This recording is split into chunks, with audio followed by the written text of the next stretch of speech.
கிரீடம் ஃபேன்ஸுக்கு வணக்கம். ஸோ எல்லாருமே லேட்டஸ்ட் அப்டேட் எல்லாமே கேள்விப்பட்டிருப்பீங்க. ஐபிஎல் பற்றி ஜூலை 31 அப்புறம் ஏகப்பட்ட அப்டேட்ஸ் வந்துச்சு. அதில் ஒன் ஆஃப் த பெஸ்ட் அப்டேட்னு சொன்னோம்னா நான் இதைத்தான் சொல்லுவேன். இந்த ஒரு அப்டேட் வந்ததுனால ஏகப்பட்ட டீமுக்கு சாதகமாக இருக்கு.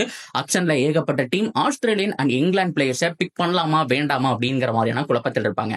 ஸோ இதனால எந்தெந்த டீமுக்கு பாதிப்பு, இது நல்லதா கெட்டதா அப்படிங்கிற மாதிரி கம்ப்ளீட் டீடைல் இந்த வீடியோவில் பார்த்து தெரிஞ்சுக்கலாம். அதுக்கு முன்னாடி ஃபர்ஸ்ட் டைம் சேனலுக்கு வரீங்கன்னா மறக்காம சப்ஸ்கிரைப் பண்ணி சப்போர்ட் பண்ணுங்க. அப்போ அப்டேட் எல்லாமே உங்களை வந்து சேரும். சரி வாங்க வீடியோக்குள்ள போகலாம்.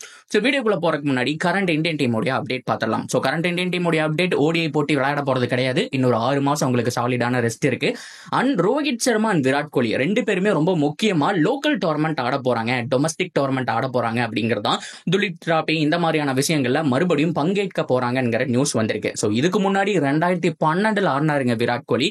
ஸோ அதுக்கப்புறம் டொமஸ்டிக் டோர்னமெண்ட் ஆடவே இல்லை. ஆனா பிஜிசி என்ன சொல்லியிருக்காங்க அப்படின்னா, நிறைய டொமஸ்டிக் டோர்னமெண்ட் ஆடுங்க, நிறைய டெஸ்ட் ஆடுங்க, அப்பதான் உங்களுக்கு அந்த ஓடிஐ அப்படிங்கிறது உங்களுக்கு கம்ஃபர்டபுளா வரும், அந்த டச் இருந்துகிட்டே இருக்கணும். ஸோ நீங்க மேக்ஸிமம் இன்னும் 2-3 வருஷம் தான் கிரிக்கெட்டே ஆட போறீங்க, அதுக்கப்புறம் கம்ப்ளீட் பண்ணிட்டு போக போறீங்க.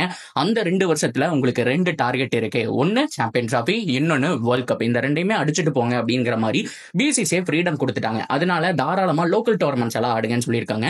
விராட் கோலி பொறுத்த வரைக்கும் ஒரு 2012 லோக்கல் டோர்னமெண்ட் ஆடினாரு. அண்ட் ரோஹித் சர்மா ஃபைனலா 2016 நினைக்கிறேன் துலிப் டிராபி ஆடினாருன்னு நினைக்கிறேன். ஸோ அதுக்கப்புறம் லோக்கல் டோர்னமெண்ட் எதுவுமே அல்ல. ஸோ இந்த தடவை அவங்களோட லோக்கல் டொமஸ்டிக் டோர்னமெண்ட் ஆடுறாங்க அப்படிங்கிறது உண்மையாலுமே சூப்பரான ஒரு விஷயம். ஸோ நல்லாமே இது எல்லாமே பயிற்சிக்காக தான். ஏன்னா ஓடிஐ கேம்ஸ் பெருசா இல்லை அப்படிங்கும் போது டெஸ்ட்ல உங்களுக்கு நிறைய பால் சாப்பிட்டுக்கலாம், கொஞ்சம் பொறுமையா ஆடலாம், அவசரப்பட வேண்டியது கிடையாது. T20 வந்துட்டு வேற ஒரு டைமென்ஷன்ல இருக்கக்கூடிய ஒரு கேம் தான். ஆனா ஓடிஐ பொறுத்த வரைக்கும் நீங்க கொஞ்சம் நல்லாவே டைம் எடுத்துக்கலாம். ஒரு 100 பால் பிடிச்சி ஒரு 80 ரன் 75 ரன் அடிச்சாலும் பெரிய டிஃபரன்ஸ் தெரியாது. ஏன்னா கடைசி நேரத்தில் வேற அக்ஸலரேட் பண்ணி கொண்டு போறதுக்கான சான்ஸ் அப்படிங்கிறது ஹைலி பாசிபிள். ஸோ அதுக்கு டெஸ்ட் ரொம்ப ரொம்ப யூஸ்ஃபுல்லா இருக்கும். அண்ட் ரீசன்ட் டைம்லயும் நிறைய டெஸ்ட் மேட்சஸ் தான் இருக்கு அப்படிங்கிறதுனால ரோஹித் சர்மா விராட் கோலி 100% எல்லா ஸ்குவாட்லயும் இருக்கிறதுக்கான சான்ஸ் அப்படிங்கிறது இருக்கு. இது போக T20 கேம்ஸ் அப்படிங்கிறது இருந்துட்டு இருக்கு. ஸோ அது எல்லாமே சின்ன பசங்க தான் ஆடுவாங்க. சூரியகுமார் யாதவ் தலைமையில தான் ஆட போறாங்க. ஸோ இதுல தான் ருத்ராஜையாவது மறுபடியும் எடுங்கடா அப்படிங்கிற மாதிரியான பேச்சுவார்த்தை போயிட்டு இருக்கு. ஸோ அது எவ்வளவு தூரம் போய் முடிய போகுதுன்னு தெரியல. எஸ் கில்ல பொறுத்த வரைக்கும் அவர் பேர் அனௌன்ஸ் பண்ணதுல இருந்து அவருடைய பர்ஃபார்மன்ஸ் பெருசா இல்ல. ஸோ ஹோப்ஃபுல்லி அவர் பெஸ்ட் நாக் அவரும் ஆடலாம் அண்ட் ருத்ராஜுக்கு வாய்ப்பு கிடைக்கும் அப்படிங்கிற மாதிரி எக்ஸ்பெக்ட் பண்ணலாம். இதுதான் கரண்ட் இந்தியன் டீமுடைய ஃபைனல் அப்டேட். ஸோ எல்லாமே கவர் பண்ணிட்டேன்னு நினைக்கிறேன். ஸோ வேற ஏதாவது அப்டேட் வந்தாலும் சீக்கிரமாவே இன்ஃபார்ம் பண்றேன். அப்படியே கட் பண்ணி ஐபிஎல் பார்க்க போனோம் அப்படின்னா ரொம்ப ரொம்ப குரூசியலான ஒரு விஷயம். இந்த வருஷம் கொண்டு வந்த ரூல்ஸ்லயே எனக்கு ரொம்ப பிடிச்ச விஷயம் எது அப்படின்னா, ஆஸ்திரேலியன் அண்ட் இங்கிலாந்து பிளேயர்ஸுக்கு போட்ட ரூல்ஸ் தான். ஆஸ்திரேலியன் இங்கிலாந்து மட்டும் கிடையாது. ஸோ வேர்ல்ட்ல இருக்கக்கூடிய எல்லா கண்ட்ரிக்குமே போடக்கூடிய அப்டேட் தான். அதாவது ஐபிஎல் டைம்ல மேக்ஸிமம் டோர்னமெண்ட் நடத்தாதீங்க. அப்படியே நடத்துற மாதிரி இருந்தா முன்னாடியே இன்ஃபார்ம் பண்ணிருங்க, பிளேயர்ஸை நாங்க எடுக்க போறது கிடையாது அண்ட் ரெஜிஸ்டரும் பண்ணாதீங்க அப்படிங்கிற மாதிரி சொல்லியிருக்காங்க.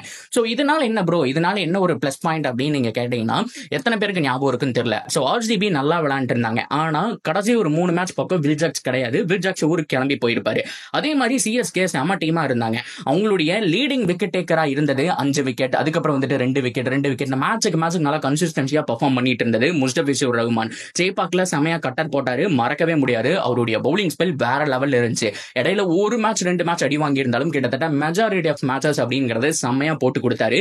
கண்டிப்பா ஆர்சிபி கூட தான் முதல் மேட்ச்ல 5 விக்கெட் எடுத்து அந்த மனுஷன் 4 விக்கெட் நினைக்கிறேன். சோ அதே மாதிரி ஆர்சிபி கூட மேட்ச் வரும்போது அவர் இல்ல, அதுக்கு முன்னாடியே 2 மேட்சுக்கு முன்னாடியே கிளம்பி போயிட்டாரு. அவருக்கு பதிலா வந்துட்டு கிளசன் அப்படிங்கிற ஒரு பிளேயரை கொண்டு வந்து அவரு பர்ஃபார்ம் பண்ணாம ஏகப்பட்ட விஷயம் நடந்தது. அதற்கு காரணம் என்ன அப்படின்னா, இன்டர்நேஷனல் பிளேயர்ஸ் எல்லாமே மேட்ச் இருக்கு அப்படிங்கிற மாதிரி கிளம்பி போயிட்டாங்க. லைக் ஒரு பத்திரானா அவரும் பார்த்தோம் அப்படின்னா மறுபடியும் கிளம்பி போயிட்டாரு.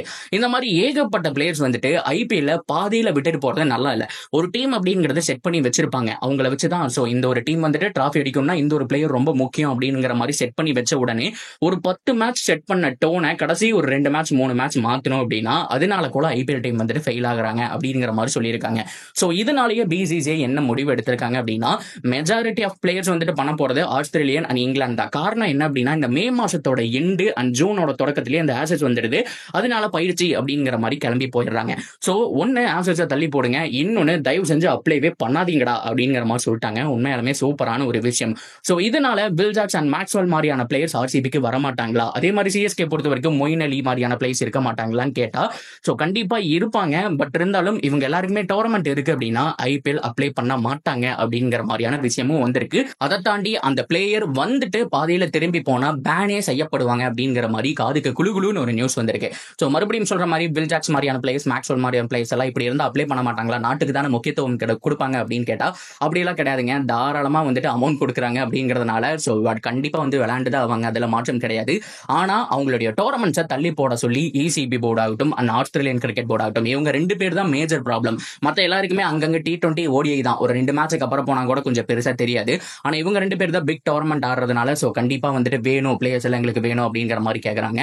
ஸோ தயவு செஞ்சு ஐபிஎல் அப்ளை பண்ணாதீங்க, அப்படி இல்லைன்னா நாங்க பேன் பண்ணி விட்டுருவோம் அப்படிங்கிற மாதிரி பிசிசி ரெக்வஸ்ட் கொடுத்திருக்காங்க. ஸோ அதுக்கு முடிவும் தெரிஞ்சிருக்கு. ஸோ கண்டிப்பா இந்த வருஷம் ஐபிஎல் இருந்து அந்த ரூல்ஸ் அப்படிங்கறத ஃபாலோ பண்ண போறாங்க. உண்மையாலுமே நல்ல விஷயம் தாங்க. ஏன்னா ஆல்ரெடி நான் சொன்ன மாதிரி ஒரு டோனை செட் பண்ணி கொடுத்துட்டு பாதியில கிளம்பி போறது அப்படிங்கிறது நியாயம் கிடையாது. எந்த பிளேயரா வேணாலும் இருந்துட்டு போகட்டும்.